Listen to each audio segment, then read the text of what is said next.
Callisa hayyuu na gaafate. Namni maaliif dunuunfatee afaan banaa?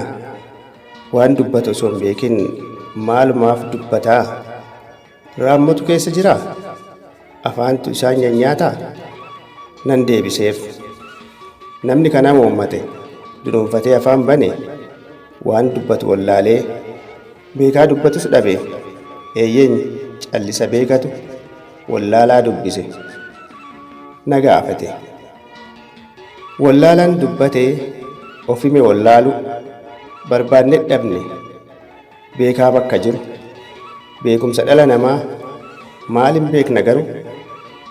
Nan deebiseef. Kan waan beeku hin beekne callisee odeessa. Dubbachuu isaatti wallaala isaa mul'isa. Beekan hin dubbatu waan hin beekne beeka.